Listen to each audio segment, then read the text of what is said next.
I'm Dr. Truit Gray. Okay. And where are you at now? I'm at Bowling Green State University up in Ohio. I'm an assistant professor of management here, right, focusing on like organizational behavior. For undergrad, I started at Rockhurst University. It's a little school in Kansas City, Missouri. Mainly went there to play tennis and had a decent business program. So I got an econ degree there. From there, like a lot of people after undergrad, didn't know what the heck I wanted to do with my life. So figured I'd put off the real world and did a master's of finance at Vanderbilt in Nashville, Tennessee, which was great. From there, worked a little bit, but decided that I had this draw towards academia. Started looking around for different management programs because I was interested in psychology, and I figured, how can you study psychology in the workplace? Well, with management.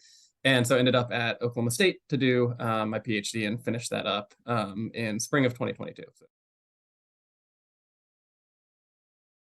the faculty at Oklahoma State are great. I mean, that's one thing that has been very consistent. It seems like talking from past PhD students, current PhD students, they're very supportive of, first off, what your goals are when entering the program. But as anyone who's considering going down this path knows, right, research really is everything, especially for getting that initial post PhD job in academia, if that is the route you want to go, right? And for that, you have to publish. The faculty at Oklahoma State are very active in publishing, and they're all at this point pretty well established names within the field of management. They're well respected, well known. They do just good work, and beyond that, they know how to do good work, and they're willing and more than willing, really, to help and support you, train you up, so you know what needs to be done, how to do it. Again, all the faculty there are very willing to work with PhD students. They're willing to just be sounding boards for ideas if the PhD student more so is just looking for some general input. And so that's great. You get all the support you need from that. You get, I would say at this point, elite training from the faculty there over the last few years. A lot of really, really sound methods people have been brought in, and more than sound, like elite, top of the world methods people have been brought in to be faculty at Oklahoma State.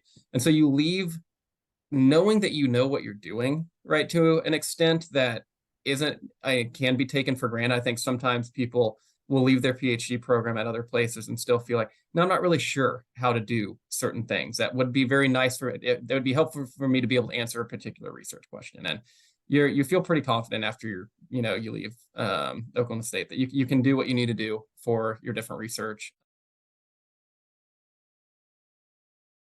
You're well supported from a resources standpoint, and the department chair, Jim Pappas, and the faculty in general are more than willing to, I mean, time, but then also, I mean, a little financial support for going to conferences and stuff, which also is not, I would say, guaranteed with a lot of places. I mean, it's if you get a paper in somewhere at a conference, you're probably going to be able to go, and they will do everything they can to cover all the expenses for that trip. If you need software, right, you need databases, they will get it for you, and they will figure out a way. You need support for incentivizing participants, for data collections.